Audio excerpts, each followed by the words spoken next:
Hello friends, welcome to honey GS academy daily current affairs with GS points.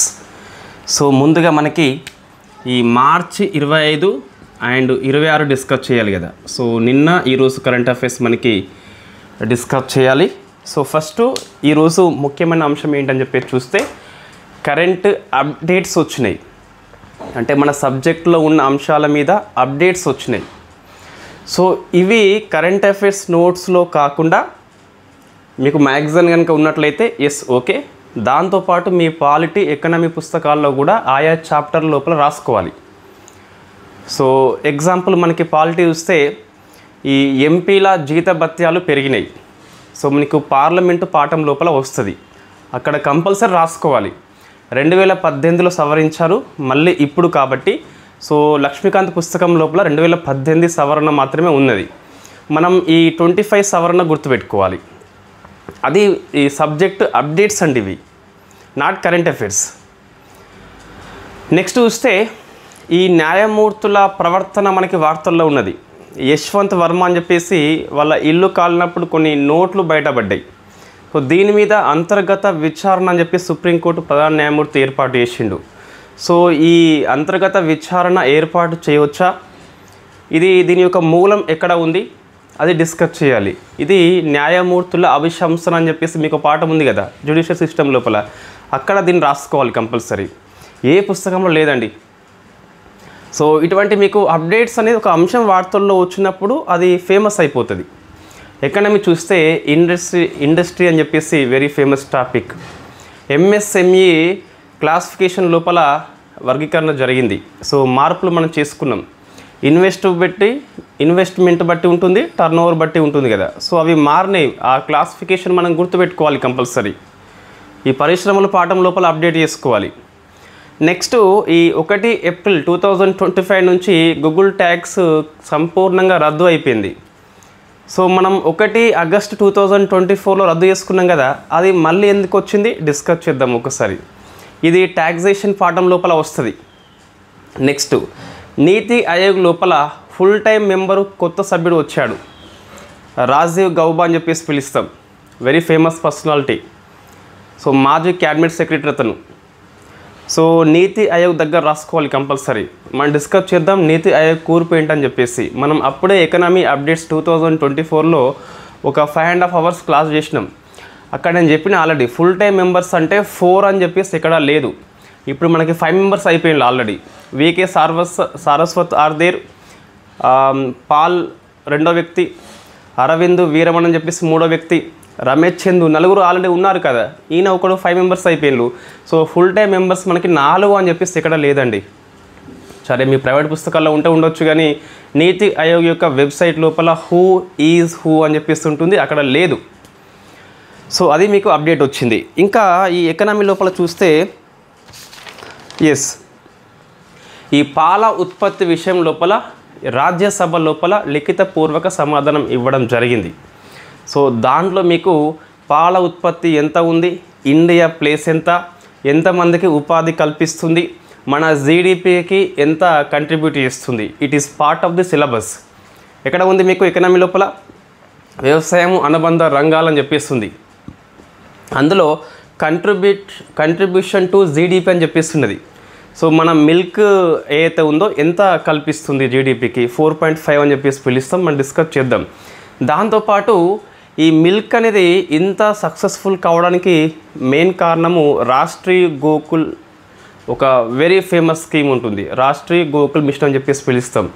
ఆ Rashtriya Gokul machine లోపల సవరణలు వచ్చినాయి. So 2 కొత్తగా మీకు ఒక కార్యకలాపాలు స్టార్ట్ చేస్తారు. ఆ రెండింటిని మనం గుర్తుపెట్టుకోవాలి. అది ఎకనామీలో వచ్చిన అప్డేట్స్ అండి. నెక్స్ట్ ఈ ప్రధానమంత్రి భారతీయ జన్ ఔషధి పరియోజన లోపల సో మనకి జన్ ఔషధి కేంద్రాల మీద రిపోర్ట్ వచ్చింది. సో రిపోర్ట్ని మనం అధ్యయనం చేయాలి కంపల్సరీ. ఇది మీకు సెక్షన్ 3లో ఉంటుందండి ఎకనామీ లోపల. సో హెల్త్ అని చెప్పేసి ఒక టాపిక్ మనకు ఉంది కదా సెక్షన్ 3 లోపల, దాని కిందికి వస్తుంది అన్నట్టు ఇది. తర్వాత ఈ న్యూ డెవలప్మెంట్ బ్యాంకు అధ్యక్షురాలిగా మరొకసారి ఈ దిల్మా రౌసేఫ్ అని చెప్పేసి నియామకం పొందింది. న్యూ డెవలప్మెంట్ బ్యాంకులో కొత్త మెంబర్గా ఇండోనేషియా వచ్చి చేరింది. సో ఇది మీకు ప్రపంచ ఆర్థిక సంస్థలు అని చెప్పేసి ఎకనామీ లోపల ఉంటుంది కదా, అక్కడ వస్తుందండి. ఇన్ని సబ్జెక్ట్స్ అప్డేట్స్ ఉన్నాయి మనకి. సో మనము కరెంట్ అఫైర్స్లో ఎక్కువ సబ్జెక్ట్ ఎందుకు ఫోకస్ చేస్తామంటే ఇది మెయిన్ కారణం అండి. ఈ క్వశ్చన్స్ మీకు నేరుగా కరెంట్ అఫైర్స్లో వస్తే రావచ్చు, లేదా మీ ఎకనామీ మీ పాలిటీ పుస్తకాల్లో సమాచారం లేదు కాబట్టి అప్డేట్ చేసుకుంటున్నాం కాబట్టి దాంట్లో క్వశ్చన్ రావచ్చు. రైట్. సో ఫస్ట్ డిస్కస్ చేద్దాం మనం పాలిటీ 2 ఆర్టికల్స్. మిగతాయి ఉన్నాయి, ఇంకా అవార్డ్స్ ఉన్నాయి. సో స్పోర్ట్స్ ఉన్నది, ఈ కబడ్డీ ఛాంపియన్షిప్ అని చెప్పేసి, ఆసియా రెజ్లింగ్ అని చెప్పేసి, ఈ అవార్డ్స్ లోపల సంగీత కళానిధి అవార్డు అని చెప్పేసి, అపాయింట్మెంట్స్ విషయంలో ఆర్థిక శాఖ ముఖ్య కార్యదర్శి కొత్తగానే వచ్చిండు. సో తెలంగాణ విషయాలు కొన్ని మనకి వార్తల్లో ఉన్నాయి, ఏపీ ఇష్యూస్ వార్తల్లో ఉన్నాయి, అవన్నీ డిస్కస్ చేద్దాం. సమ్మిట్స్ మనకి వార్తల్లో ఉన్నాయి. FATF financial action task force అని చెప్పేసి పిలుస్తాం కదా, FATF. దాని private sector summit Mumbai host చేస్తుంది, ఈరోజు స్టార్ట్ అవుతుంది. సమ్మిట్స్ మనకి వార్తల్లో ఉన్నాయి. చాలా ఆర్టికల్స్ ఈ 2 రోజుల్లో మనకి వార్తల్లో వచ్చినాయి. సో అందులో ఒక హ్యాపీ న్యూస్ ఏంటి అంటే సబ్జెక్ట్ కరెంట్ అఫైర్స్ ఎక్కువ ఉన్నాయి, మనకి ఎక్కువ ఇబ్బంది అనిపించదు. సో ఫస్ట్ చూస్తే మనకి ఎంపీస్. సో ఎంపీస్ యొక్క సాలరీ అండ్ అలవెన్స్ వచ్చేసి మారిందండి మనకి. సో ఇది చివరిసారిగా 2018లో సవరించారు. ఈ ఇయర్ గుర్తుపెట్టుకోవాలి. ఎందుకోసం అంటే TGPS క్వశ్చన్ అడుగుతుంది. సో ఈ 4-5 ఆప్షన్లు ఉంటాయి కదా, సాలరీస్ ఇస్తాడు. చివరిన ఆప్షన్ డి అని చెప్పేసి చివరిసారిగా 2018లో సవరించారు. అట్లా ప్రశ్న వస్తుంది మనకు. కాబట్టి సో ఎంపీసీ యొక్క జీతభత్యాలు చివరిసారి సవరించింది 2018 అని చెప్పేసి గుర్తుపెట్టుకోవాలి. సో ఎంపీ సాలరీ చూస్తే ఇప్పుడు 1 lakh ఉండే అండి, ఇప్పుడు 1.25 lakh అయిపోతుంది. 1.24 అని చెప్పేసి అయిపోతుంది. అంటే 24% పెంచారు. 1.24 అని చెప్పేసి పిలుస్తాం, 1,24,000. సో ఇది ఎప్పటి నుంచి అమల్లోకి వస్తాయి అంటే ఇవి అన్నీ కూడా 1 ఏప్రిల్ 2023 నుంచి అమల్లోకి వస్తాయి. మరి మనం 25లో ఉన్నామని చెప్పేసి మీకు అనిపిస్తే ఆ 2 ఏళ్ల సాలరీ బకాయిలు వాళ్ళకి ఇస్తారండి. సో బకాయిలు మొత్తం ఇచ్చేస్తారు. ఈ సాలరీ మనకు డే అలవెన్స్ అని చెప్పేసి ఉంటుంది. అది సో 2000 ఉండే దీన్ని 2500 చేయడం జరిగింది. 2000 ఉండే 2000 ఉంటే 2500 అని చెప్పేసి చేసిండు. ఇది ఎంపీలది. మనకి మాజీ ఎంపీలు ఉంటారు కదా, సో మాజీ ఎంపీలు వాళ్ళ పెన్షన్ చూస్తే ఇంతకుముందు మనకు 25,000 ఉండే, ఇది 31,000 అయింది. సో 31,000 అని చెప్పేసి గుర్తుపెట్టుకోవాలి. అయితే ఈ పెన్షన్ మనకు 5 ఏళ్ళు తర్వాతనట ఒక ఇయర్కి 2,500 ఎక్కువ వస్తాయట. ఇంతకుముందు 2,000 ఉండే, దాన్ని పెంచారు. ఒక ఇయర్కి 2500 మనకి ఎక్కువ వస్తాయండి. సో ఇది మనం గుర్తుపెట్టుకోవాలి. ఎంపీలు, మాజీ ఎంపీలు అంటే లోక్సభ సభ్యుడు కావచ్చు, MP means member of parliament అండి. బోత్ హౌజెస్ వాళ్ళు వస్తారు. ఏ ఎంపీ అయినా సేమ్ సాలరీ ఉంటుంది. అతను నామినేటెడ్ మెంబర్ అయినప్పటికీ కూడా సేమ్ సాలరీ ఉంటుందండి. ఎంపీ అంటే ఆయన రాజ్యసభ లోపల మనకు 2 రకాలు ఉంటారు కదా. సో లోక్సభ లోపల ఓన్లీ 543 ఉంటారు, వీళ్ళు ఎన్నికైన వాళ్ళు. రాజ్యసభ లోపల మీకు ఎలక్టెడ్ మెంబర్స్ ఉంటారు, ప్లస్ రాష్ట్రపతి గారు 12 మెంబర్స్ని సో నామినేట్ చేస్తారు కదా, వీళ్ళకు కూడా ఈ సాలరీ మనం వర్తింప చేస్తామండి. ఎందుకు, ఆయన ఎంపీ కదా, ఆయన ఎట్లా వస్తుంది, ఎంపీ ఈజ్ ఎంపీ అంతే. రైట్. అయితే క్వశ్చన్ డెప్త్గా వస్తుంది. మన హిందూ పేపర్లో ఇచ్చిండండి, వీళ్ళకి సాలరీ ఎందుకు పెంచిండు, ఎందుకోసం అని చెప్పి చూస్తే 2018లో ఉన్న ఖర్చులు ఇప్పుడు లేవు, మనకి పెరిగిపోయినాయి. టమాటా కావచ్చు, వెజిటేబుల్స్ కావచ్చు, నిత్యావసరాలు కావచ్చు, రేట్స్ పెరిగినాయి. కాబట్టి దానికి అనుగుణంగా మనకి దీన్ని మనము సో కాస్ట్ ఇన్ఫ్లేషన్ గుర్తుపెట్టుకోవాలి. సో కాస్ట్ ఇన్ఫ్లేషన్ ఇండెక్స్ అని చెప్పేసి పిలుస్తాం. ఇది ఎకనామిక్ కిందకి వస్తుంది, నేను పెద్ద ఇక్కడ ఎక్స్ప్లెయిన్ చేయను. సో మీకు వ్యయము అంటే వ్యయము పెరిగిన దాని కారణంగా ధరలు పెరిగినాయి కదా, సో వ్యయ ద్రవ్యోల్బణ సూచిక ఆధారంగా వాళ్ళకు పెన్షన్లండి. ఇన్కమ్ ట్యాక్స్ 1961లో ఉంటుంది మనకు. సో సమయానికి అనుగుణంగా సాలరీస్ పెంచాలి. ఎందుకోసం అంటే సో కాస్ట్ పెరిగింది కాబట్టి సో వాళ్ళకి కూడా అదే సాలరీ ఇస్తే సరిపోవు ఖర్చులు మనకు. సో కాబట్టి సో కాస్ట్ ఇన్ఫ్లేషన్ ఇండెక్స్ అని చెప్పేసి పిలుస్తాం. సో వచ్చే సాలరీ ఎంత మనకి 1,24,000 మాత్రమే వస్తుంది ఒక ఎంపీకి. గుర్తుపెట్టుకోవాలి, ప్రశ్న వస్తుంది. కాస్ట్ ఇన్ఫ్లేషన్ ఇండెక్స్ ఆధారంగా ఎంపీ మాజీ ఎంపీల సాలరీస్ ఏవైతే ఉన్నాయో 24% పెంచారు. ఇది కూడా ఫోకస్ చేయాలి. సో 24% పెంచారు. ఇది మన సబ్జెక్ట్లో ఉంది కాబట్టి ప్రతిదీ రాసుకుంటున్నాం మనం అంతే. రైట్, ఇది పాలిటీ అండి. నెక్స్ట్ సెకండ్ ఆర్టికల్ చూస్తే వెరీ వెరీ ఫేమస్. ఈ ఢిల్లీ హైకోర్టు యొక్క న్యాయమూర్తి యశ్వంత్ వర్మ అని చెప్పేస్తున్నాడు. సో యశ్వంత్ వర్మ గుర్తుపెట్టుకోవాలి, ప్రశ్న వస్తుంది, కంపల్సరీ వస్తుంది. యశ్వంత్ వర్మ అని చెప్పేస్తున్నాడు. ఇతని ఇల్లు కాలిపోయినప్పుడు అగ్ని ప్రమాదం లోపల కొన్ని నోట్ల కట్టలు బయటపడ్డాయి. సో ఈయన అంతకుముందు కొన్ని కేసులు విచారణ చేసి ఉన్నాడు. ఈయన మీద ఆరోపణలు వచ్చినాయి. సో ఆరోపణలు వచ్చినప్పుడు న్యాయమూర్తి మీద ఆరోపణలు వచ్చినాయి కాబట్టి సుప్రీంకోర్టు యొక్క చీఫ్ జస్టిస్ మనకి ఒక విచారణ సంఘాన్ని ఏర్పాటు చేసిండండి. సో విచారణ సంఘం ఇదేంటి? అంతర్గత విచారణ సంఘము, ఇన్ హౌస్ జ్యుడిషియరీ ఎంక్వైరీ అని చెప్పేసి పిలుస్తాం. అంటే న్యాయ వ్యవస్థ తమ న్యాయమూర్తుల మీద వచ్చిన ఆరోపణల మీద విచారణ చేస్తుంది. ఇన్ హౌస్ జ్యుడిషియల్ ఎంక్వైరీ అని చెప్పేసి పిలుస్తాం. సో ఈ విచారణ సంఘం మనకి ఫస్ట్ కరెంట్ అఫైర్ చూద్దాం. ఇందులో 3 మెంబర్ ఉంటారండి. ఎందుకంటే ఈయన హైకోర్టు కాబట్టి, ఈయన హైకోర్టు జడ్జి కాబట్టి, ఈయన హైకోర్టు జడ్జి అయిన కారణంగా ఈయన మీద ఎంక్వైరీ చేయాలంటే 3 మెంబర్ కమిటీ ఉంటుంది. ఈ 3 మెంబర్లో 2 హైకోర్టు సీజేలు ఉండాలి, ఒక్కరేమో హైకోర్టు యొక్క జడ్జి ఉండాలి. ఇట్లనే ఉండాలి కూర్పు అనేది, వేరే విధంగా ఉండద్దు. చూద్దాం మరి ఉన్నారా. 2 హైకోర్టు న్యాయమూర్తులు చూస్తే ఒకరేమో షీల్ నాగు అని చెప్పేసి ఈయనే అబ్బాయే. సో పంజాబ్ హర్యానా హైకోర్టు యొక్క సీజేగా పనిచేస్తున్నాడు, చీఫ్ జస్టిస్గా పనిచేస్తున్నాడు. ఒకరు అయిపోయిన్లు. ఇంకొకరు మనకి గుర్మీత్ సింగ్ అని చెప్పేసి పిలుస్తాం. ఈ పేరు నాకు గుర్తుందండి. సో పూర్తి పేరు చూస్తే గుర్మీత్ సింగ్ సందవాలి అని చెప్పేసి, గుర్మీత్ సింగ్ సందవాలి అని చెప్పేసి ఇతను హిమాచల్ ప్రదేశ్ హైకోర్టు యొక్క చీఫ్ జస్టిస్గా పనిచేస్తున్నాడు. 2 అయిపోయిన్లు. ఇంకా హైకోర్టు జడ్జి మనకి మహిళ ఉంది, ఆమె పేరు అను శివరామన్ అని చెప్పేసి ఉన్నది. సో అను శివరామన్ ఈమె కర్ణాటక హైకోర్టు యొక్క judge, not chief justice, only న్యాయమూర్తి మాత్రమే. సో ముగ్గురు కలిసి రిపోర్ట్ ఇస్తారు.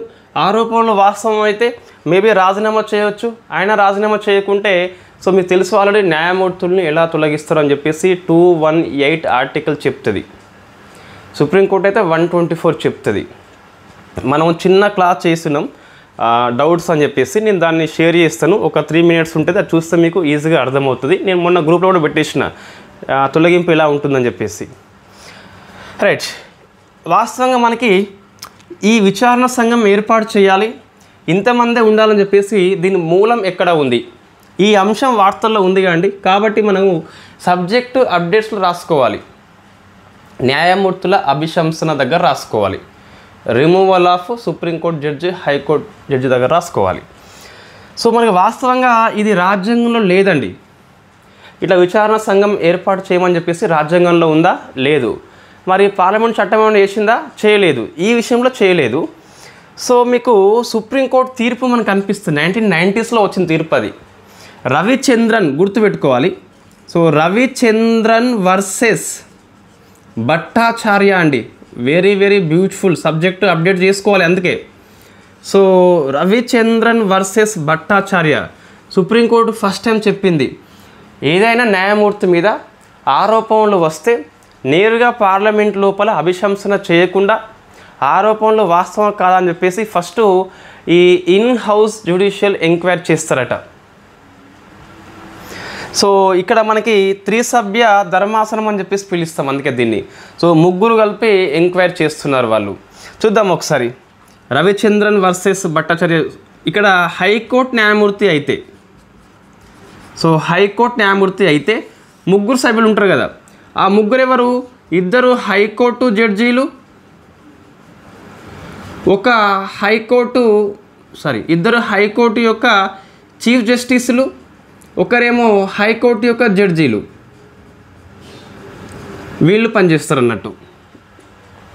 అదే సుప్రీంకోర్టు జడ్జి అయితే, సో సుప్రీంకోర్టు జడ్జి అయితే ఇప్పుడు ముగ్గురు సిట్టింగ్ సుప్రీంకోర్టులు. సిట్టింగ్ సుప్రీంకోర్టు జడ్జిలు అంటే పనిచేస్తున్న సుప్రీంకోర్టు న్యాయమూర్తులు విచారణ సంఘం లోపల ఎంపిక అవుతారు, వాళ్ళు విచారణ చేస్తారండి. సో ఇది మీకు అంటే న్యాయ వ్యవస్థనే విచారణ సంఘం ఏర్పాటు చేసుకుంటుంది వాళ్ళ న్యాయమూర్తుల మీద. ఇక్కడ మనకు కొంచెం అకౌంటబిలిటీ అని చెప్పేసి మిస్ అవుతుంది. పార్లమెంట్ ఎంక్వైరీ చేయాల్సింది వాళ్ళు చేసుకుంటున్నారు. సో ఇది మనకు వార్తల్లో ఉంది కాబట్టి రవిచంద్రన్ వర్సెస్ భట్టాచార్య కేసు గుర్తుపెట్టుకోవాలి. ఏమంటది, ఆరోపణలు కలిగిన వ్యక్తి హైకోర్టు న్యాయమూర్తి అయితే 3 మెంబర్ లోపల విచారణ సంఘం లోపల ఎంక్వైరీ కమిటీ లోపల 2 హైకోర్టు యొక్క చీఫ్ జస్టిస్లు, 1 హైకోర్టు యొక్క జడ్జి ఉంటారు. వీళ్ళంతా పనిచేస్తున్న వాళ్ళే. మళ్ళీ సుప్రీంకోర్టు జడ్జి మీద ఆరోపణలు వస్తే గిట 3 సిట్టింగ్ సుప్రీంకోర్టు జడ్జిలు ఉంటారు. ఇది మనకు యశ్వంత్ వర్మ కారణంగా వార్తల్లో వచ్చింది. సో జడ్జెస్ ఎంక్వైరీ కమిటీ అని చెప్పేసి పిలుస్తాం. షీల్ నాగ్ ప్రెసిడెంట్, గుర్మిత్ సింగ్, అణుశివరామన్. ఈ అణుశివరామన్ మహిళా న్యాయమూర్తి అని చెప్పేసి చూసుకోవాలి. కొన్నిసార్లు ప్రశ్న వస్తుంది. ఇవి 2 పాలిటీ అండి, 2 మనకి అప్డేట్సే, రెండింటిని గుర్తుపెట్టుకోవాలి. సో నెక్స్ట్ అండి ఎకనమీ. సో మనకి 5 అప్డేట్స్ ఉన్నాయండి ఎకనమీ లోపల. అన్ని సబ్జెక్టే మళ్ళీ అంటే మన సిలబస్లో ఉన్నది, దానికి అప్డేట్స్ వచ్చినాయి. సో ఫస్ట్ చూస్తే ఎంఎస్ఎంఈల వర్గీకరణ సవరించారు, నిర్వచనాన్ని సవరించారు. చివరిసారి 2020లో సవరించారు, మరి అది కూడా గుర్తుపెట్టుకోవాలి. సో 2020లో సవరించారు, మళ్ళీ ఇప్పుడు అండి. సో 1 ఏప్రిల్ 2025 నుంచి అమల్లోకి వస్తుంది. మనం దీన్ని 2025-26 బడ్జెట్లో డిస్కస్ చేసి ఉన్నాము, అది ఇప్పుడు అమల్లోకి వస్తుంది, అంతే, ఇంకేం లేదు.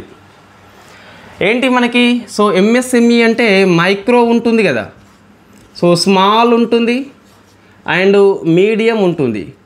సో మైక్రో, స్మాల్, మీడియం అని చెప్పేసి పిలుస్తాం. So micro, small, medium, right.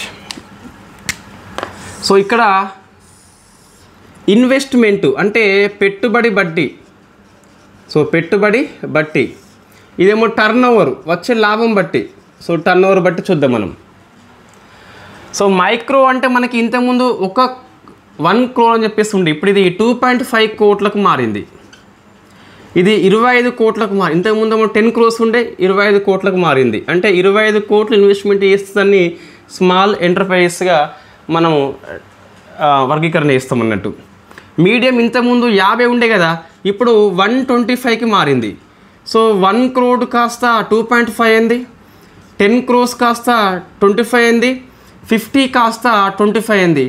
ఏం గమనించింది మీరు అంటే ఇక్కడ ఇంటూ 2.5 అని చెప్పేసి కనిపిస్తుంది. సో ఇంటూ 2.5 అని చెప్పేసి కనిపిస్తుంది కంపల్సరీ. సో మీ ప్రశ్న వస్తుందండి, ఇటీవల ఎంఎస్ఎంఈ వర్గీకరణ లోపల 2020 సవరణతో పోలిస్తే ఇన్వెస్ట్మెంట్ లోపల ఎంత పెంచారు అని చెప్పేసి ప్రశ్న వస్తుంది. 2 రెట్లు, 2.5 రెట్లు, 10 రెట్లు అట్లా వస్తుంది. మనం ఇది బై హార్ట్ చేసుకొని ఎగ్జామ్ హాల్లోకి వెళ్ళిపోతాము. సో వాడు ప్రశ్న ఇచ్చేది ఎన్ని రెట్లు అని చెప్పేసి ఇస్తాడు. కాబట్టి సబ్జెక్ట్లో వచ్చే డైనమిక్స్ మనం పట్టుకోవాలి, పేపర్ ట్రెండింగ్ ఎట్లా ఉందని చెప్పేసి పట్టుకోవాలి. మూస ధోరణి పనికిరాదు. చూడండి మీరు ఫేమస్ పుస్తకాల్లో ఇప్పటికి కూడా ఈ 2.5 కోట్లు ఇవన్నీ ఉండవు. ఇంకా నెక్స్ట్ వచ్చే ఎడిషన్లో కూడా ఇవే ఉంటాయండి చాలా పుస్తకాల లోపల. సో నెక్స్ట్ చూస్తే టర్న్ ఓవర్ చూస్తే మనకి, సో మైక్రో మనకి ఇన్ఫ్యాక్ట్ ఇది 5 కోట్లు అండి. ఇంతకుముందు 5 కోట్లు ఉండే, ఇప్పుడు ఏమైంది, ఇది 10 కోట్లు అయింది. సో మీరు గమనించండి, ఇది ఇటు రాద్దాం. సో 10 కోట్లు అని చెప్పేసి ఇంతకుముందు 5 కోట్లు ఉండే, రైట్. నెక్స్ట్ ఇది చూస్తే మీకు ఇప్పుడు ఇది 100 కోట్లు అయింది, ఇంతకుముందేమో 50 కోట్లు ఉండే. ఇది 500 కోట్లు అయింది, ఇంతకుముందేమో 250 ఉండే. ఏం గమనించిండ్రు, 5 10 అయింది, 50 100 అయింది, 250 ఏమో 500 అయింది. ఈ టర్న్ ఓవర్ బట్టి మైక్రో, స్మాల్, మీడియం అని చెప్పేసి. సో ఇంటూ 2 times వస్తుంది మీకు. అంటే సో ఎంఎస్ఎంఈ వర్గీకరణ లోపల టర్న్ ఓవర్ నిర్వచనం లోపల ఎంత రెట్లు పెరిగింది మనకి, ఇంటూ 2 పెరిగింది. ఇన్వెస్ట్మెంట్ 2.5 పెరిగితే టర్న్ ఓవర్ ఏమో 2 times పెరిగింది. ఇది మనం గుర్తుపెట్టుకోవాలి. 1 ఏప్రిల్ నుంచి అమల్లోకి వస్తుందండి, రైట్. ఇప్పుడేంటి మనకు అంటే న్యూ డెవలప్మెంట్ బ్యాంకులో అప్డేట్ వచ్చింది. ఇది ఎక్కడ ఉన్న సిలబస్లో మనకి ఇండస్ట్రీ అనే పాఠం లోపల ఉంటుంది. ఎంఎస్ఎంఈ పాఠం ఉంది కదా, సో మనం డిస్కస్ చేసినామండి, ఈ లాంగ్ వీడియో ఉంది కదా. సో అందులో మీకు ఎంఎస్ఎంఈ యొక్క స్కీమ్స్ మొత్తం వచ్చినాయి, రైట్. సో మీరు ఎకనామిక్ కోర్స్ తీసుకునే ప్రయత్నం చేయండి. సో మనం ఇక్కడ మోసం చేసే అవకాశం లేని ఏకైక యాప్ అండి అది. కంపల్సరీ మనము సో సిలబస్లో ఉన్న ప్రతి వాక్యాన్ని పూర్తి చేస్తాము. బడ్జెట్ సర్వే అన్నీ ఎప్పటికప్పుడు వచ్చే అప్డేట్స్ అన్నీ మీకు ఇవ్వబడుతుంది, అన్నీ ఇస్తాం కంపల్సరీ. ఇంకా ఎగ్జామ్ ముందు లాంగ్ వీడియోస్ చేస్తాం రివిజన్ కోసం అని చెప్పేసి. అప్డేట్స్ అన్నీ ఒకసారి ఎక్స్ప్లెయిన్ చేస్తాం. యాక్టివ్ రీకాల్ అని చెప్పేసి కొన్ని షీట్స్ ఇస్తాం మనం, గణాంకాల మీద కొన్ని స్కీమ్స్ మీద కొన్ని అని చెప్పేసి, రైట్. ఇప్పుడేంటి మనకు న్యూ డెవలప్మెంట్ బ్యాంక్ లోపల చూస్తే ఇది వార్తల్లో వచ్చిందండి. సో ఇన్ఫ్యాక్ట్ ఈ న్యూ డెవలప్మెంట్ బ్యాంక్ అంటే బ్రిక్స్ యొక్క ఉమ్మడి బ్యాంక్ అండి. సో బ్రిక్స్ దేశాలు ఉన్నాయి మనకి, దాని యొక్క ఉమ్మడి బ్యాంక్ అని చెప్పేసి ఉంటుంది. సో ఏంటి ఫస్ట్ మనకి వార్తల్లో ఎందుకు ఉందని చెప్పేసి చూస్తే, సో చైర్పర్సన్గా మనకి దిల్మా రౌసేఫ్, ఈమె ఈ బ్రెజిల్ యొక్క మాజీ అధ్యక్షురాలండి, నియామకం పొందింది. మన గ్రూప్ 1 ప్రిలిమ్స్ 1.0 క్వశ్చన్ అనుకుంటా, 2.0 కావచ్చు మొత్తం మీద. మరొకసారి ఈమెను నియామకం చేయడం జరిగింది. ఒకటి మనకి అప్డేటు. సెకండ్ చూస్తే న్యూ డెవలప్మెంట్ బ్యాంకులో నూతన మెంబర్గా ఇండోనేషియా చేరింది. సో ఇది సెకండ్ అప్డేట్ మనకి. ఇటీవల ఇదే కంట్రీ బ్రిక్స్ యొక్క కొత్త కంట్రీగా జాయిన్ అయింది. సో బ్రిక్స్ అనేది కూటమి, న్యూ డెవలప్మెంట్ బ్యాంక్ అనేది బ్రిక్స్ యొక్క బ్యాంక్ అండి, రైట్. మనం డిస్కస్ చేద్దాం what is the new development bank అని చెప్పేసి.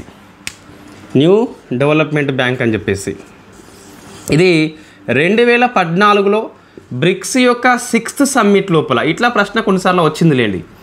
సో సమ్మిట్ లోపల ఎక్కడ మనకు జరిగింది, బ్రెజిల్లో జరిగింది. ఇక్కడ బ్రెజిల్లో ఉన్న ఫోర్టలేజా ప్రాంతం అండి. సో ఫోర్టలేజా ప్రాంతం అని చెప్పేసి ఉంటుంది. సో కాబట్టి దీనికి ఫోర్టలేజా డిక్లరేషన్గా పిలుస్తాం. సో ఈ డిక్లరేషన్ ద్వారా మనకి ఈ న్యూ డెవలప్మెంట్ బ్యాంక్ అని చెప్పేసి ఏర్పాటు కావడం జరిగింది. ఇందులో ఫస్ట్ మనకి Brazil, Russia, India, China, south Africa అని చెప్పేసి 5 దేశాలు ఈక్వల్గా మనకి 20% వాళ్ళు షేర్ చేసుకుని దాన్ని ఏర్పాటు చేసిండ్రు ఫస్ట్లో. దీన్ని హెడ్ క్వార్టర్ వచ్చేసి మనకి సో షాంఘై ప్రాంతంలో ఉంటుంది. ఇన్ఫ్యాక్ట్ అది కంటెంట్ మనకి చైనా అని చెప్పేసి పిలుస్తాం. తర్వాత ఏమైందంటే ఈ బ్రిక్స్ యొక్క న్యూ డెవలప్మెంట్ బ్యాంక్ని విస్తరించారు. కొన్ని మెంబర్షిప్ లేకున్నా వాటికి సభ్యత్వం ఇచ్చారు ఈ బ్యాంక్ లోపల. అవి ఏంటి మనకు చూస్తే, ఒకటి బంగ్లాదేశ్ అండి. ప్రశ్న వస్తుంది, న్యూ డెవలప్మెంట్ బ్యాంకులో మెంబర్షిప్ కావాలి అంటే బ్రిక్స్ యొక్క మెంబర్షిప్ తప్పనిసరి. ఒక స్టేట్మెంట్ రూపంలో ప్రశ్న వస్తుంది, అది తప్పు, మనకి బిగ్ నో అని చెప్పేసి చెప్పొచ్చు. మెంబర్షిప్ తప్పనిసరి ఏం కాదు, యుఎన్ఓ మెంబర్షిప్ ఉంటే సరిపోతుంది. నెక్స్ట్ యుఏఈ వచ్చింది, నెక్స్ట్ ఈజిప్ట్ వచ్చింది. సో ఈ 3 కొత్తగా వచ్చినాయండి. ఇప్పుడు ప్లస్ దీనికి ఇండోనేషియా అని చెప్పేసి యాడ్ అయింది, గుర్తుపెట్టుకోవాలి, ప్రశ్న వస్తుంది కూడా. సో ఇవి 5, ఇవి 3, 8, ఇది ఒకటి 9 అండి, రైట్.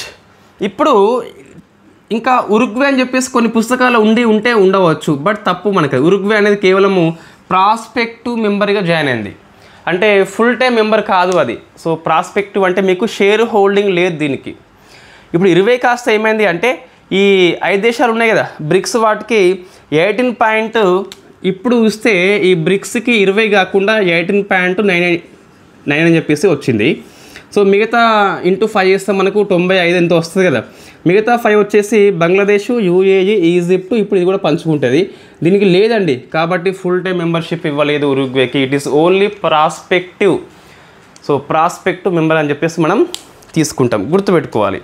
ఇది న్యూ డెవలప్మెంట్ బ్యాంక్ గురించి అండి, రైట్. నెక్స్ట్ చూస్తే నీతి ఆయోగ్ లోపల మనకి ఫుల్ టైం మెంబర్గా కొత్త వాళ్ళు వచ్చారు.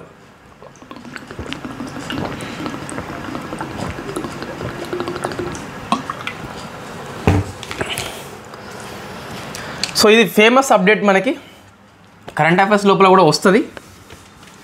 సో నెక్స్ట్ మనకి నీతి ఆయోగ్ యొక్క ఫుల్ టైం మెంబర్గా రాజీవ్ గౌబా, మన మాజీ క్యాబినెట్ సెక్రటరీ, 5 ఏళ్ళు పనిచేస్తున్నాడు, 2019 నుంచి 24 వరకు పనిచేస్తున్నాడు అన్నట్టు.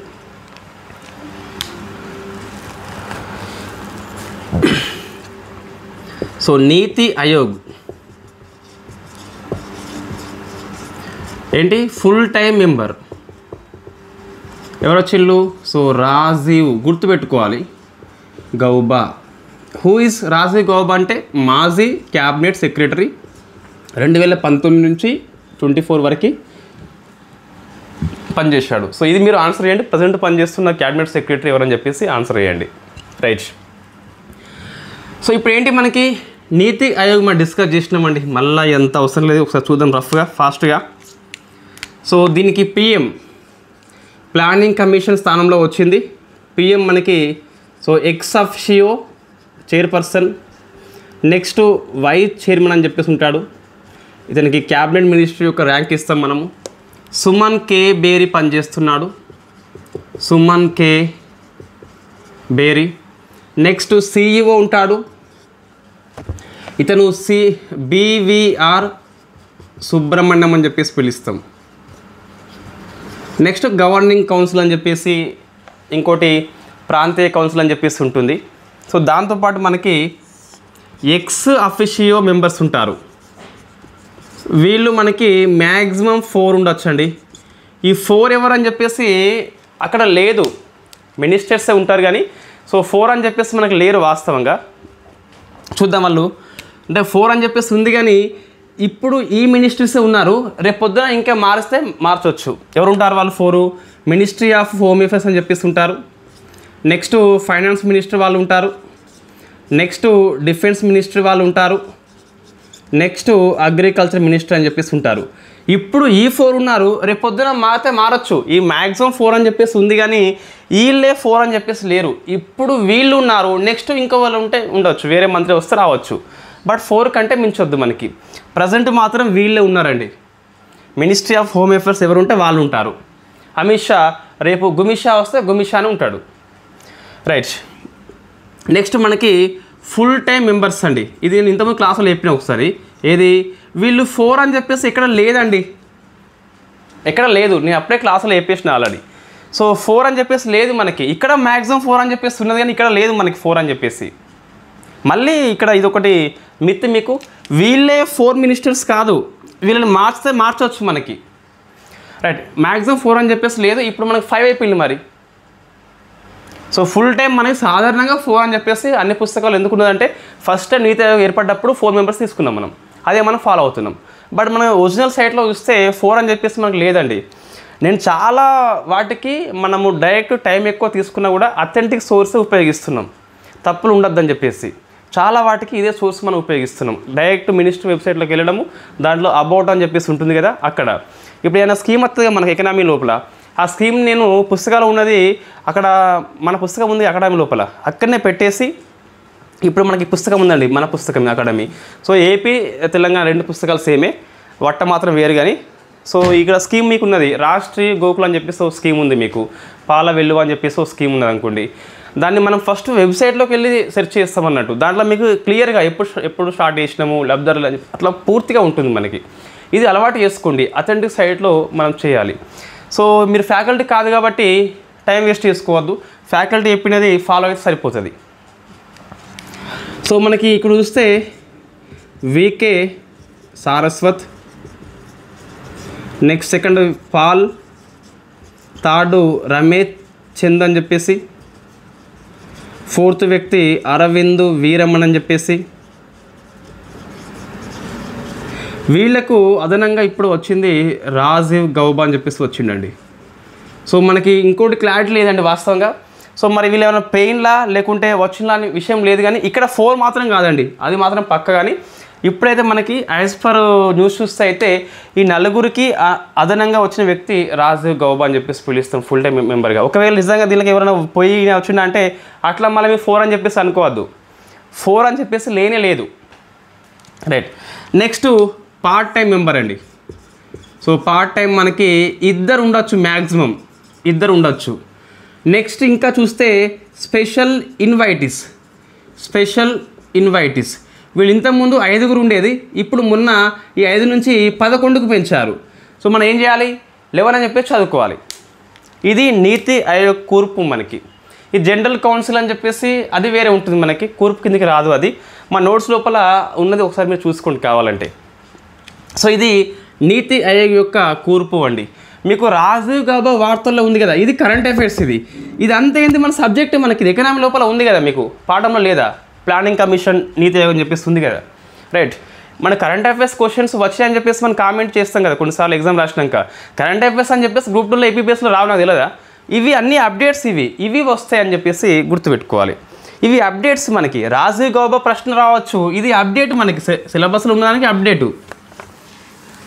ఇప్పుడు న్యూ డెవలప్మెంట్ బ్యాంకులో కొత్త మెంబర్ ఎవరు, ఇండోనేషియా, అది అప్డేట్ మనకి, నాట్ కరెంట్ అఫైర్స్ అది. సో మన సిలబస్లో ఉన్నది ప్రపంచ ఆర్థిక సంస్థలు ఉంది కదా, దానికి అప్డేట్ అన్నట్టు అది. సో అది గుర్తుపెట్టుకోవాలి. నెక్స్ట్ చూస్తే ప్రధానమంత్రి భారతీయ జన్ ఔషధి పరియోజన. సో PMBJPగా పిలుస్తాం.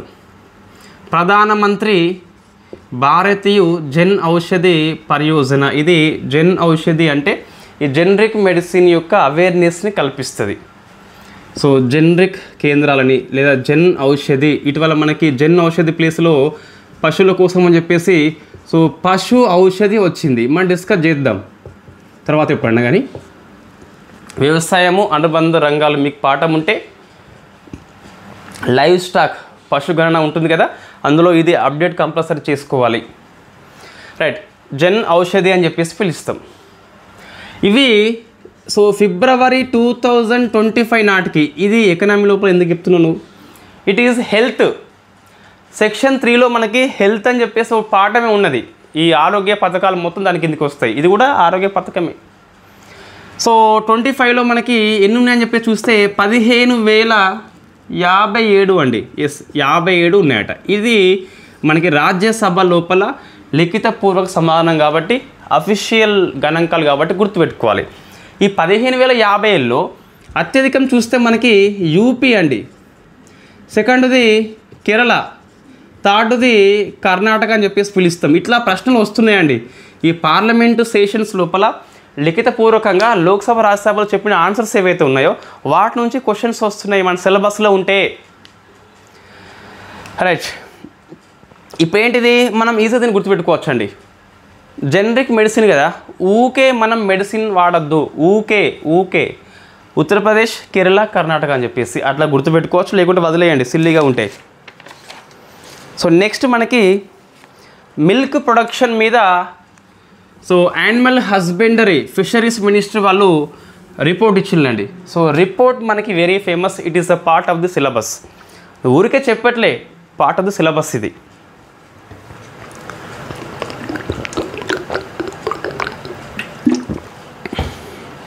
రైట్.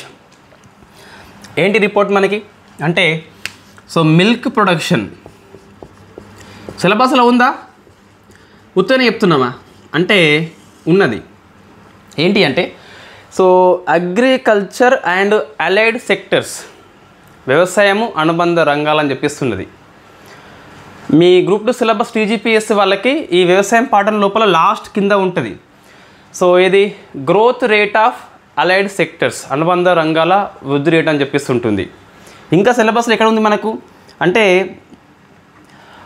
ఈ అలైడ్ సెక్టర్స్ అనేది నేషనల్ ఇన్కమ్కి ఎంత కంట్రిబ్యూట్ చేస్తుంది, ఇవి మొత్తం 3 అంశాలు మీ సిలబస్లో ఉన్నాయండి. ఒకసారి మీరు సిలబస్ని తనిఖీ చేయండి, కనిపిస్తుంది మీకు. చాలా పుస్తకాలు ఈ అనుబంధ రంగాల్ని నెగ్లెక్ట్ చేస్తున్నాయి మనకి. సో అదే క్వశ్చన్స్ మనం చేయలేకపోతున్నాం ఎకనామీ. ఎందుకోసం అంటే సిలబస్లో ఉన్న ప్రతి వాక్యాన్ని పుస్తకాలు కవర్ చేస్తలేవు, ఎప్పుడో మూసుదొరిన పుస్తకాలని అనుసరిస్తున్నాం మనం. కాబట్టి సో సిలబస్లో ఉన్న ప్రతి వాక్యం పాలిటీలో కవర్ అయింది, పాలిటీ ఎక్కువ స్కోర్ వస్తుంది, తెలంగాణ ఉద్యమంలో కవర్ అవుతుంది, ఎక్కువ స్కోర్ వస్తుంది, హిస్టరీ కవర్ అవుతుంది, ఎక్కువ వస్తుంది. అవి మనకి మార్పులు జరగలే ఎక్కువ. మనకి ఎకనామీ డైనామిక్స్ మనకి బిఫోర్ కరోనా, ఆఫ్టర్ కరోనా సిలబస్ని డివైడ్ చేయవచ్చు మనం.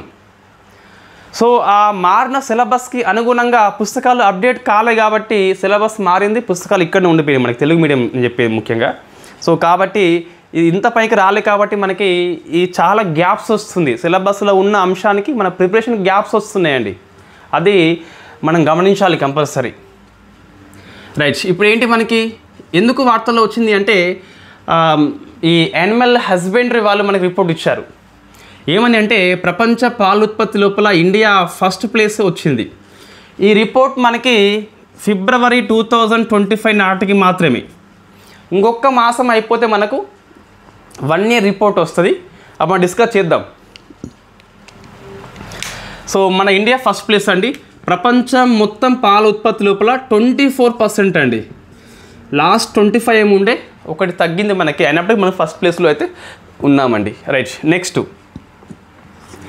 ఇది జీడిపికి అంటే జాతీయ ఆదాయానికి ఎంత కంట్రిబ్యూట్ చేస్తుంది అంటే యాజ్ పర్ కొత్త సర్వే ప్రకారం నేను చెప్తున్నా. సో 4.5 అని చెప్పేసి ఈ సిలబస్ లేదా మీకు ఎగ్జాక్ట్ వర్డ్స్ ఉందండి. సో ఇది agriculture allied sector contribute to national income. This is the answer దేనికి, పాలదానికి. సో నెక్స్ట్ సుమారుగా 10 కోట్ల మందికి ఎంప్లాయ్మెంట్ కల్పిస్తుంది, ఉపాధి కల్పిస్తుంది. ఇందులో ఉమెన్సే 75% ఉన్నారు. ఉమెన్సే ఈ గణాంకాలు గుర్తుపెట్టుకోవాలి, లేటెస్ట్ డాటా కాబట్టి. సో ఇంకొక 1 month గడిస్తే మనకి ఏమవుతుంది, కొంచెం ఇది ఏమన్నా 10 అయితే 10 ఉంటుంది మోస్ట్లీ, కూడా పెద్ద ఏం మారదు లేండి. రైట్, ఇంకా ప్రజెంట్ మనం చూస్తే 239 మిలియన్ మెట్రిక్ టన్స్ ఉత్పత్తి అవుతుందట. దీన్ని 2030 నాటికి, ఇది గుర్తుపెట్టుకోవాలండి, 30 నాటికి 300 మిలియన్ మెట్రిక్ టన్స్కి పెంచుకోవాలి పాల ఉత్పత్తి అనేది. ఇది లక్ష్యం కాబట్టి సో ఈ ఇయర్ని ఆ నెంబర్ని మనం గుర్తుపెట్టుకోవాలి కంపల్సరీ. 300 మిలియన్ మెట్రిక్ టన్స్ అని చెప్పేసి మనం అంత అచీవ్మెంట్ కావాలి. ఒక రోజుకి తలసరి వినియోగం చూస్తే సో 271 grams ఉంది అండి. ఈ పాలని మనం గ్రామ్స్లో లెక్కిస్తామంటే వాళ్ళు అట్లా తీసుకోవడం జరిగింది. 271 మీన్స్ మోస్ట్లీ 250 ml దాకా వస్తుంది. పావు లీటర్ అయితే మనకి ఆల్మోస్ట్, సారీ ఇది 471 అండి. సో 450 ml దాకా వస్తుంది తలసరి వినియోగం అని చెప్పేసి. సో 10 మంది కలిపి ఒక ఇంట్లో ఉంటే 4 liters వాళ్ళు ఇన్ఫ్యాక్ట్ ఒక్కొక్కరు 400 ml తాగితే 4 దాకా వెళ్ళిపోతుంది. సో 471 grams అని చెప్పేసి ఒక్కొక్కరు కన్జ్యూమ్ చేస్తున్నారు మన ఇండియా లోపల. ఇంతటి ఘన విజయానికి కారణం అని చెప్పేసి చూస్తే రాష్ట్రీయ గోకుల్ మిషన్ అండి. స్కీమ్ పేరేంటి మనకి, Rashtriya Gokul mission, part of the syllabus.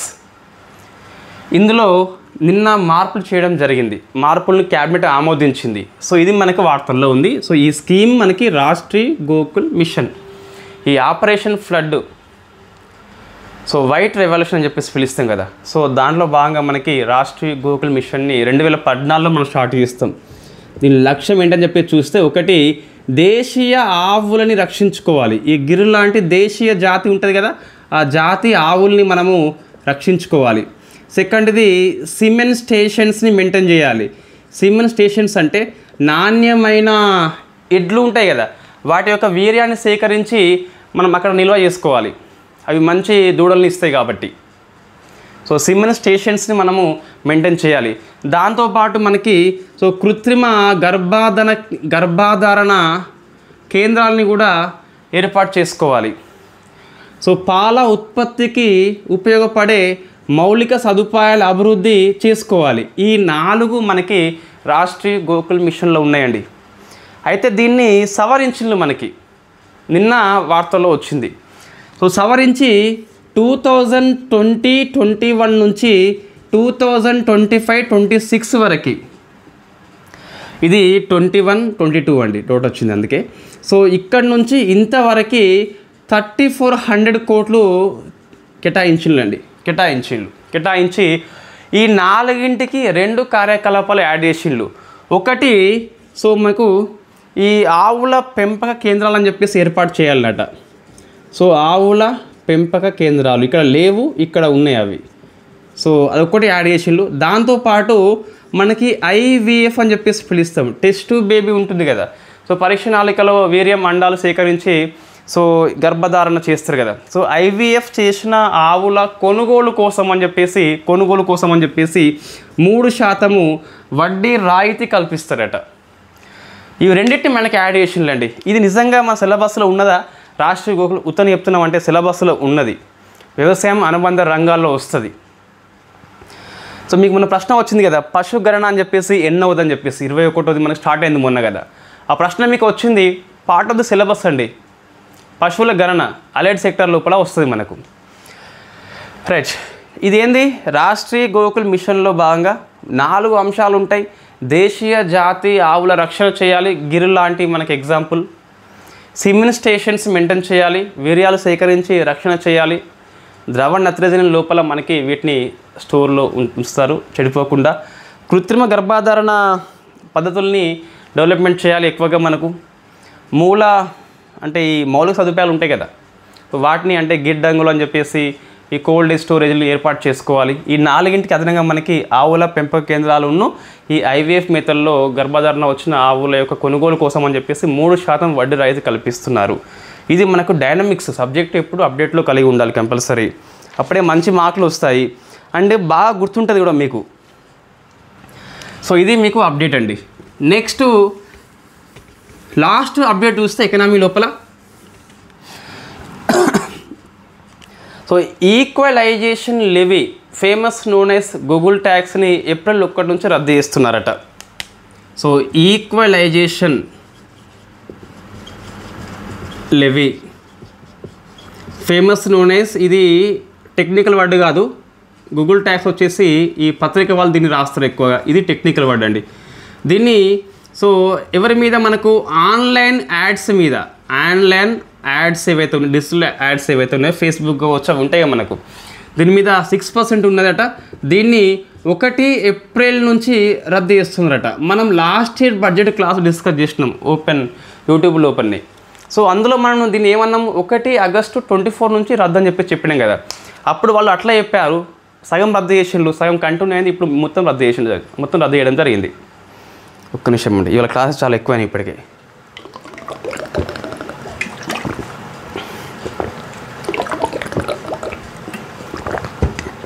Right, ఏంటి అంటే ఫస్ట్ మనం గుర్తుపెట్టుకోవాలి, ఇది వార్తల్లో ఉన్నదండి. ఈక్వలైజేషన్ లెవీ అని చెప్పేసి ఆన్లైన్ యాడ్స్ మీద 6% విధిస్తున్నారు. 1 ఏప్రిల్ 2025 నుంచి రద్దు చేస్తున్నారు. ట్రంప్కి సో అనుకూలంగా నిర్ణయం తీసుకోవడం జరిగింది. ఫస్ట్ ఇది ఎలా వచ్చింది అంటే 2016లో ఫైనాన్స్ బిల్లు ద్వారా వచ్చిందండి. సో ఈక్వలైజేషన్ లెవీ అని చెప్పేసి పిలుస్తాం. ఏంటి అంటే ఈ డిజిటల్ యాడ్స్ ఏవైతే ఉన్నాయో, అంటే ఫర్ ఎగ్జాంపుల్ యూట్యూబ్ అనుకోండి, యాడ్స్ వస్తే దాని మీద పన్ను విధిస్తాం అన్నట్టు. సో 6% పన్ను విధించింది. తర్వాత ఏమైంది అంటే 2020లో ఈ ట్యాక్స్ని సో కామర్స్ కంపెనీల మీద కూడా విధించారు. కామర్స్ కంపెనీలు ఎంత 2% విధించారట.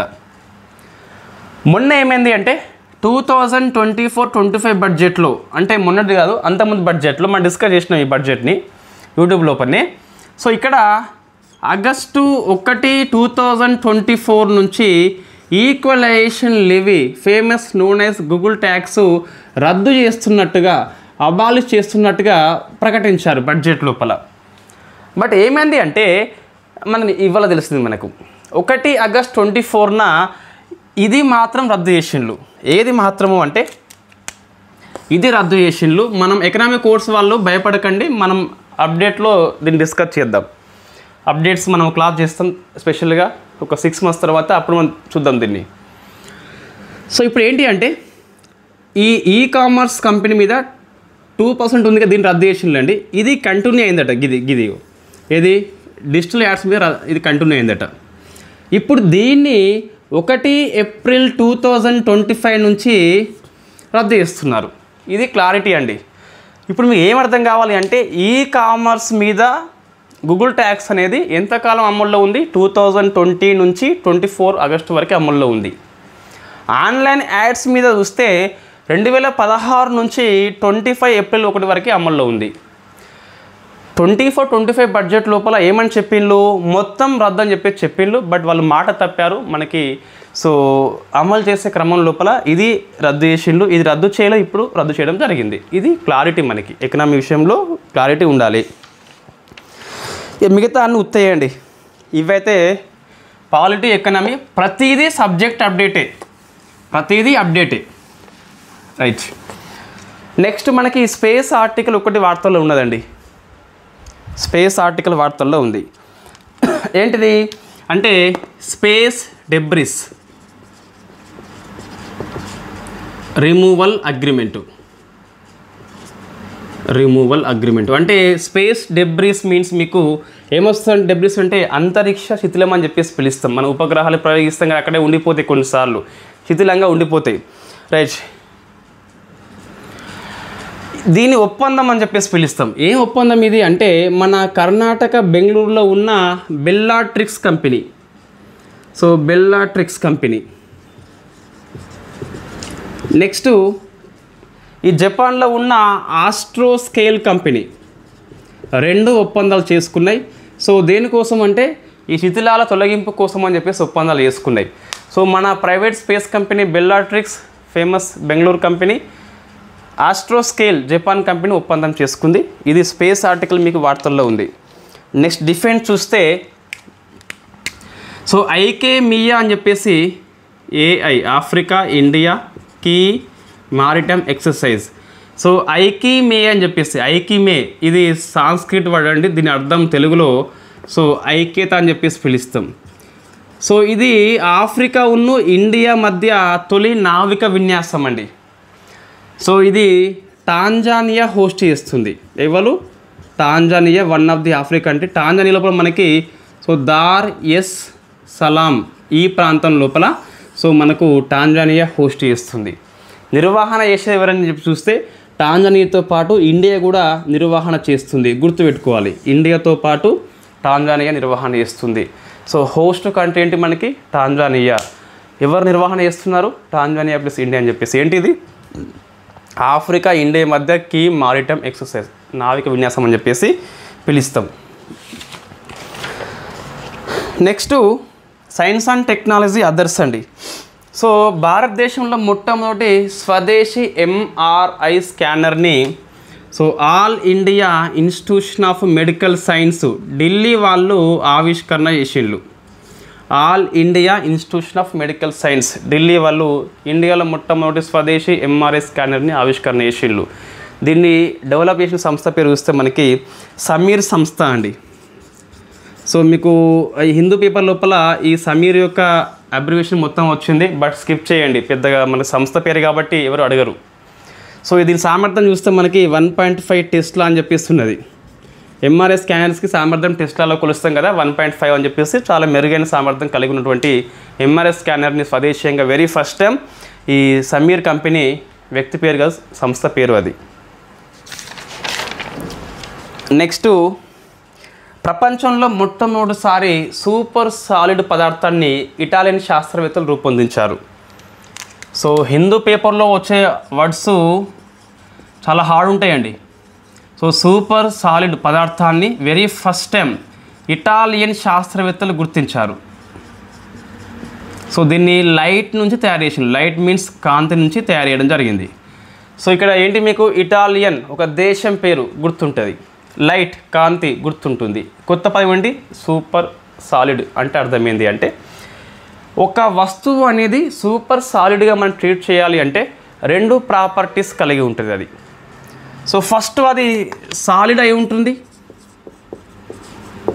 ఘనపదార్థం అయి ఉంటుంది, అంటే చూడడానికి మనకి చాలా గట్టిగా అనిపిస్తుంది, స్ట్రక్చర్ చూస్తే గట్టిగా ఉంటుంది. సో ఒక ఆకారం పొంది ఉంటుంది, ఘనపదార్థం యొక్క నిర్మాణాన్ని పోలి ఉంటుంది. సెకండ్ ఇది సో సూపర్ ఫ్లూయిడిటీ కలిగి ఉంటుంది. సూపర్ ఫ్లూయిడిటీ అంటే ఈ ద్రవంలాగా ఎటువంటి ఘర్షణ లేకుండా ఇట్లా పారుతూ ఉంటుంది, ఫ్లోగా వెళ్ళిపోతుంది అన్నట్టు. ఏమంటున్నా, ఇది సాలిడ్ స్ట్రక్చర్ని కలిగి ఉంటుంది, గట్టిగా అనిపిస్తుంది మనకి. సో కింద పార వస్తే ఒక ద్రవం అనేది ఉపరితలంతో మనకి ఎటువంటి ఫ్రిక్షన్ అంటే ఫ్రిక్షన్ లెస్ ఘర్షణ లేకుండా ముందుకు పోతుంది కదా. సో అంటే గరుకుతలము అట్లా లేకుండా ఉంటుంది, ఘర్షణ లేకుండా. సో ఈ రెండు ప్రాపర్టీస్ కలిగి ఉంటే దాన్ని సూపర్ సాలిడ్గా పిలుస్తాం. ప్రపంచంలో ఫస్ట్ పదార్థాన్ని ఇటాలియన్ శాస్త్రవేత్తలు కాంతి సహాయంతో కాంతితో తయారు చేయడం జరిగింది. అది మనకి వార్తల్లో వచ్చింది. సో 2 ప్రాపర్టీస్ గుర్తుపెట్టుకోవాలి. నెక్స్ట్ అండి, సో పర్యావరణ అంశము. దేశంలో మొట్టమొదటి తొలి నైట్ సఫారీ అని చెప్పేసి ఉత్తరప్రదేశ్ లోపల లక్నో లోపల కుక్రేలు అని చెప్పేసి అటవీ ప్రాంతం ఉంటుంది, అక్కడ స్టార్ట్ చేయడం జరిగింది. సో కుక్రేలు నైట్ సఫారీ, దీనికి స్ఫూర్తి ఎవరంటే సింగపూర్ నైట్ సఫారీ. ఈ స్ఫూర్తి ఏంది? బొంద స్ఫూర్తి. అరే ఆల్రెడీ డే టైంలో సఫారీ చేస్తాం, జంతువులకి ఇబ్బంది కలుగుతుంది. నైట్ టైంలో దే హ్యావ్ ప్రైవసీ, వాళ్ళ కార్యకలాపాలు వాళ్ళకి ఉంటాయి, వాళ్ళకి ఇబ్బంది అవుతుంది. నైట్ సఫారీ ఏంటి బొంద ఇక్కడ. సో ఇది పెద్దగా మనం రికార్డు దీన్ని ఎంకరేజ్ చేయవద్దు సఫారీలని. డే టైంలో ఓకే, నైట్ టైంలో ఏంటి మళ్ళీ వాళ్ళకి ఇంకా ప్రైవసీ లేదు, ఏం లేదు. మీ ఇంట్లోకి వచ్చి సఫారీ చేస్తే ఎట్లా ఉంటే ఎవరైనా వచ్చి. సో అది చూస్తే మనకు అనిపిస్తుంది. సో యూపీ ప్రభుత్వం చేస్తుంది ఇది నైట్ సఫారీ అట. మన ఎగ్జామ్ పనికి వస్తుంది కానీ వాళ్ళకి పనికి రాదు. నెక్స్ట్ ఆర్ట్ అండ్ కల్చర్ చూస్తే మనకి సో విక్రమశిల విశ్వవిద్యాలయం అని చెప్పేసి మనకి ఇంతకుముందు ఉంటే దీన్ని తిరిగి సో పునరుద్ధరణ చేస్తున్నారండి, కాబట్టి మనకి వార్తల్లో వచ్చింది. సో విక్రమశిల యూనివర్సిటీ చూస్తే మనకి 8th సెంచరీ లోపల, నలంద అనేది ఇంకా అంతకంటే ముందే ఉంటుంది. సో ఈ 8th సెంచరీ లోపల పాల వంశము, మనకి రాజ్పూత్ వంశాలు ఉంటాయి కదా, సో పాల వంశం లోపల ఒక పాలుడు ధర్మపాలుడు. ఈ ధర్మపాల దీన్ని 8th సెంచరీ లోపల నిర్మించాడు. తర్వాత ఏమైంది మనకంటే బక్తియార్ ఖిల్జీ అని చెప్పేసి ఉంటాడు. సో ఆయనే ధ్వంసం చేస్తాడు. సో బక్తియార్ ఖిల్జీ అని చెప్పేసి. సో మనకి ఇది కొన్నిసార్లు ప్రశ్న వస్తుందండి, ఇది రిస్టోర్ మనకి వార్తల్లో ఉన్నది కదా విక్రమశిల అని చెప్పేసి. ఇద్దరి పేర్లు మనం గుర్తుపెట్టుకోవాలి, ధర్మపాలుడు అండ్ బక్తియార్ ఖిల్జీ అని చెప్పేసి. నెక్స్ట్ గవర్నమెంట్ పాలసీ అండి.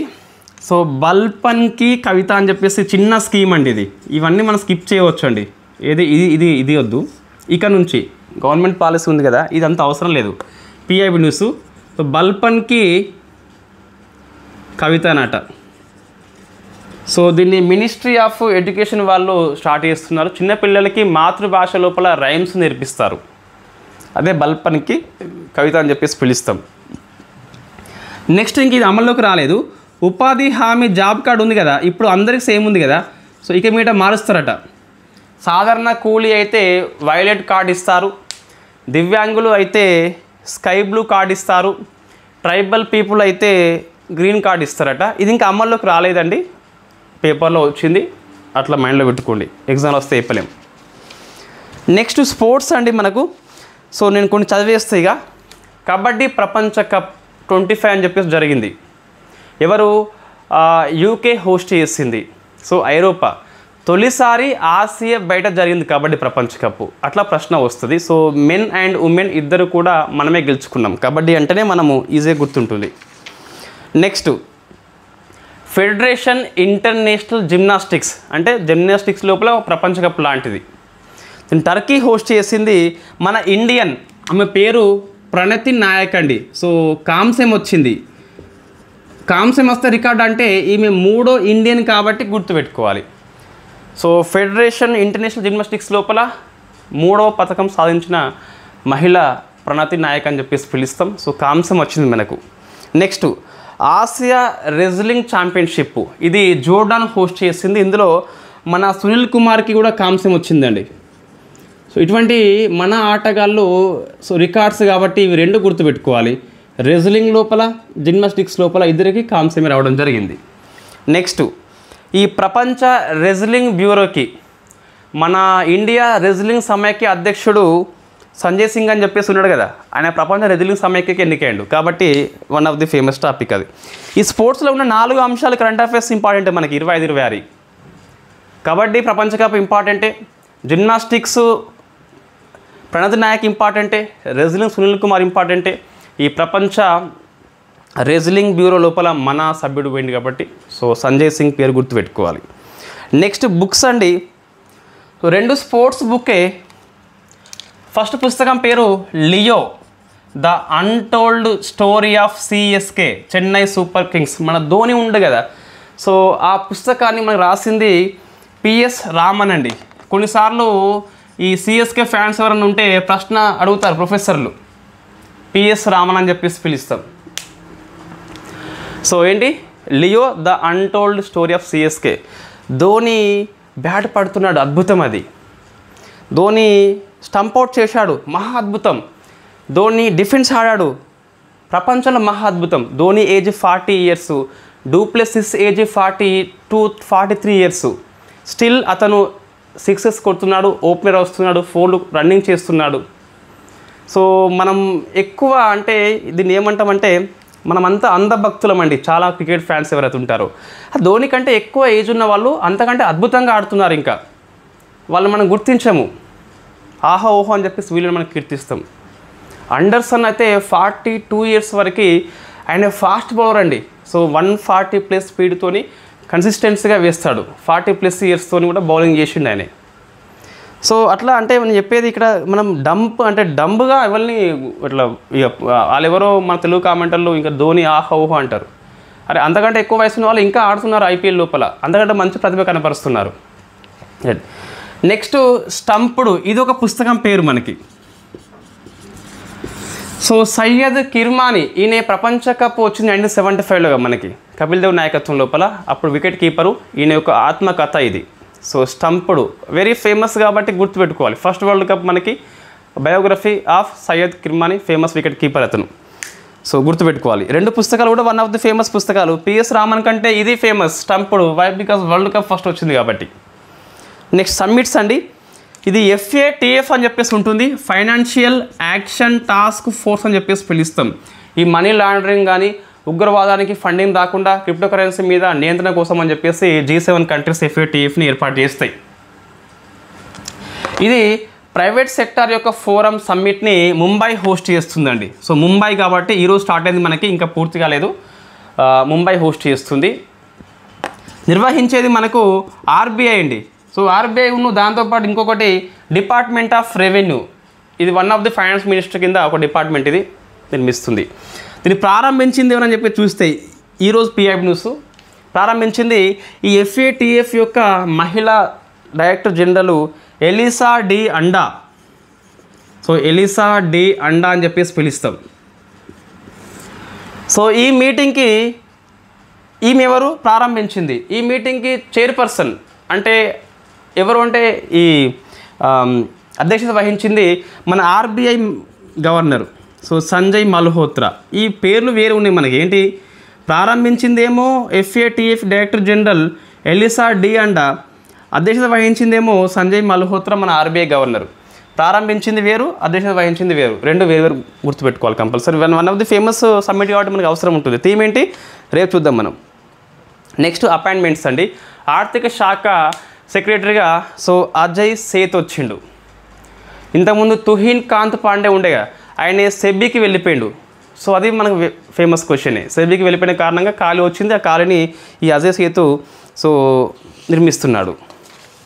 నెక్స్ట్ కమిటీ మనకి వార్తల్లో ఉన్నదండి. ఈ హయ్యర్ ఎడ్యుకేషన్ లోపల విద్యార్థులు ఎక్కువ ఆత్మహత్య చేసుకుంటున్నారు.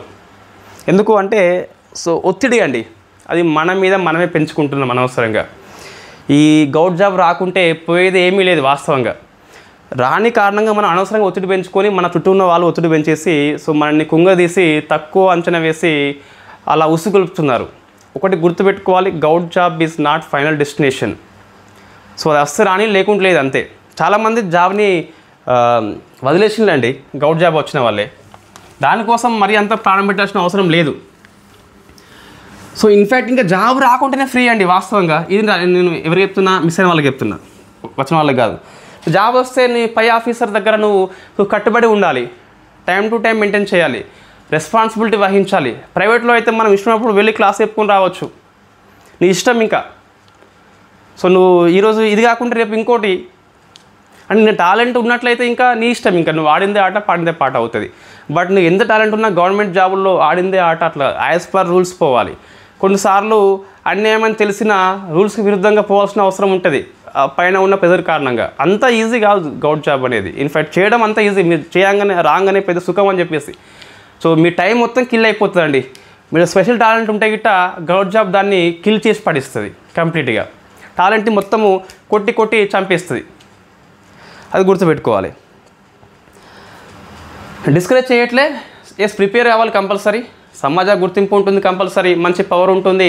సో పేదలకి న్యాయం చేయవచ్చు అని చెప్పేసి మనకు అనిపిస్తుంది జాబ్లో పోయినాక తెలిస్తే తర్వాత. కానీ సో అది మనం చూస్తే సుప్రీంకోర్టు మొత్తం మీద ఈ నేషనల్ టాస్క్ ఫోర్స్ ఏర్పాటు చేసింది స్టూడెంట్ యొక్క మెంటల్ హెల్త్ మీద, కన్సర్న్ మీద, ఆందోళన మీద. దీనికి నాయకత్వం వహించింది రవీంద్ర భట్ అండి. సో గుర్తుపెట్టుకోవాలి, రవీంద్ర భట్. దేనికి? National task force on student mental health అని చెప్పేసి. సో ఇందులో ఎక్స్ అఫిషియో మెంబర్గా 4 మినిస్ట్రీస్ యొక్క సెక్రటరీ ఉన్నారండి. ఎడ్యుకేషన్ ఒకటి, వై బికాస్ స్టూడెంట్స్ కాబట్టి. సోషల్ జస్టిస్, వై బికాస్ ఎక్కువ బలహీన వర్గాలే చనిపోతున్నారు కాబట్టి, ఎస్సీ ఎస్టీ వాళ్ళు. థర్డ్ది లా మినిస్ట్రీ అని చెప్పేసి. ఫోర్త్ది ఉమెన్ అండ్ చైల్డ్ డెవలప్మెంట్ అని చెప్పేసి. వీళ్ళ యొక్క సెక్రటరీస్ ఉన్నారు, నాట్ మినిస్టర్స్. నేను రాయలే అది. సో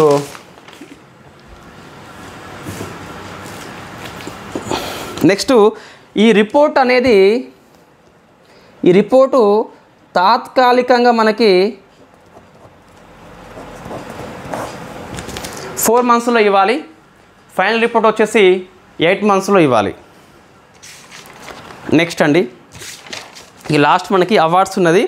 సంగీత కళానిధి అవార్డు మద్రాసు కేంద్రంగా పనిచేసే నేడు చెన్నై మ్యూజిక్ అకాడమీ ఇస్తుంది ఎవ్రీ ఇయర్. 25 ఇయర్లో మీకు సంగీత కళానిధి అవార్డు అని చెప్పేసి వయోలిన్ విద్వాంసుడు రామ్ కుమార్కి వచ్చిందండి. సో రామ్ కుమార్ ఇతనిది ఎక్కడ అంటే కర్ణాటక, ఇతనిది కర్ణాటక. సో సంగీత కళానిధి అవార్డు అని చెప్పేసి ఉన్నది. సో నేను కింద రాసిన అండి, ఈ సంస్థ ఇచ్చేది ఏంటి? మ్యూజిక్ అకాడమీ ఫ్రమ్ మద్రాస్ అని చెప్పేసి.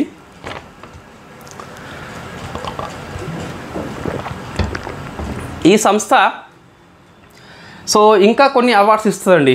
నేను అక్కడ రాసిన అదర్ అవార్డ్స్ అని చెప్పేసి ప్లీజ్ స్కిప్ అని చెప్పి రాసిన. సో మనకి మ్యాగజైన్లో డైలీ వెర్షన్లో ఈ స్కిప్ అని చెప్పేసి రాకపోవచ్చు మేబీ. సో ఇది కంపల్సరీ మీరు స్కిప్ అన్నప్పుడు చదవకండి. ఇంతవరకు స్కిప్ అని చెప్పేసి చాలా బుక్లో రాసిన అండి. మీకు చాలామంది రెగ్యులర్ ఫాలోవర్స్ తెలిసి ఉంటుంది. మన కరెంట్ అఫైర్స్ మ్యాగజైన్లో కొన్నిసార్లు రాసి స్కిప్ అని చెప్పేసి రాస్తాం కదా, అది వచ్చిన దాఖలాలు ఇంతవరకు లేదండి. సో ఏమి ఉన్నాయి అవార్డ్స్ చూస్తే గిట్ట ఇంకా మనం ఇదే సంస్థ ఇస్తుంది. నృత్య కళానిధి అవార్డు అని చెప్పేసి ఊర్మిళకు వచ్చింది. నాట్ మచ్ ఇంపార్టెంట్, మన వాళ్ళు కాదు, స్కిప్ చేయండి. సంగీత కళా ఆచార్య అవార్డు అని చెప్పేసి శ్యామల వచ్చింది, స్కిప్ చేయండి, మన వాళ్ళు కాదు. బట్ ఇది ఒకటి ఫస్ట్ గుర్తుపెట్టుకోవాలి, ఇది ఫేమస్ అవార్డు మనకి. సో ఇవి కరెంట్ అఫైర్స్ మనకి. సో 25 అండ్ 26 అని చెప్పేసి లాంగ్ క్లాసు చాలా రోజుల తర్వాత. Very happy, why because subject current affairs ఎక్కువ ఉన్నది. పాలిటీ ఎకనామీ అప్డేట్స్ పట్టుకోండి. సో నేను ఉగాదికి మేబీ ఆఫర్ ఇస్తే ఇవ్వచ్చు. సో పాలిటీ ఎకనామీ తీసుకుని ప్రయత్నం చేయండి. కరెంట్ అఫైర్స్ మ్యాగజైన్ మీద ఆఫర్ ఉంటుంది. తర్వాత ఇంకేమున్నది, తెలంగాణ ఉద్యమం మీద ఆఫర్ ఉంటుంది. మీరు ఉద్యమాన్ని చూస్తే గిట్ట అకాడమీ పుస్తకంలో ఉన్నది, మన నోట్స్లో ఉన్నది, లైన్ టు లైన్ క్వశ్చన్ రూపంలోకి వస్తుంది. వై బికాస్ డైలీ 15 క్వశ్చన్స్ కాబట్టి, సిలబస్ అక్కడ అంత లేదు కాబట్టి వస్తుంది. సో మీరు తీసుకోండి. గ్రూప్ 2 లోపల మీ ఏది ప్రిపరేషన్కి మాత్రం చాలా యూస్ఫుల్ అవుతుందండి. నష్టపోరు, అది గ్యారంటీ ఇస్తా. మీ సమయం వృధా కాదు, ₹1 వృధా కాదు, ఏ కోర్స్ తీసుకున్నా మన దాంట్లో. సో ఈ 4 కోర్సులు ఏవైతే ఉన్నాయో, తెలంగాణ ఉద్యమము, కరెంట్ అఫైర్స్ మ్యాగజైన్స్, తర్వాత పాలిటీ అండ్ ఎకనమీ, 4 కోర్సులు ఎవరైనా తీసుకున్నట్లయితే తీసుకోండి. మీ లక్ష్యము గ్రూప్సే అయితే తీసుకోండి. సో ఆర్థిక పరిస్థితి బాగా లేకుంటే ఇటువంటి ఆఫర్లు ఉన్నప్పుడు ఉపయోగించుకోండి. ఇప్పటి నుంచే ఫుల్ టైము కేటాయించితే గిట్ట మీకు కేటాయించగలిగే సామర్థ్యం ఉంటే, ఆర్థిక పరిస్థితి అనుకూలిస్తే ఫుల్ టైం కేటాయించండి. ఒకవేళ ఆర్థిక పరిస్థితి బాగా లేకుంటే ఒక 2 to 3 మంత్స్ తప్పదు మనకి. సో జాబ్ చేసుకుంటూనే ప్రిపరేషన్ కొనసాగించాలి. సో మనకి ఆ పరిస్థితి ఉంది కాబట్టి దాన్ని మనం నిందించకుండా మన పరిస్థితిని సో పేరెంట్స్కి సపోర్ట్ చేస్తూ మన కంటిన్యూషన్ చేయాలి తప్పితే, సో నువ్వు వాడిని కోచింగ్ పంపిండు వాడిని సో నువ్వు పంపుతలేవు అని చెప్పిస్తే తప్పితే మనం ఇంట్లో అనద్దు, తప్పు అది. మన ఇన్ఫ్యాక్ట్ పరిస్థితి బట్టి మనము మసులుకోవాలి కంపల్సరీ. ఎక్కువ అవర్స్ కష్టపడండి, నైట్ ఒక 1 hour ఎక్కువ మెలకువ ఉండి ట్రై చేస్తే సరిపోతుంది. All the best. Thank you very much.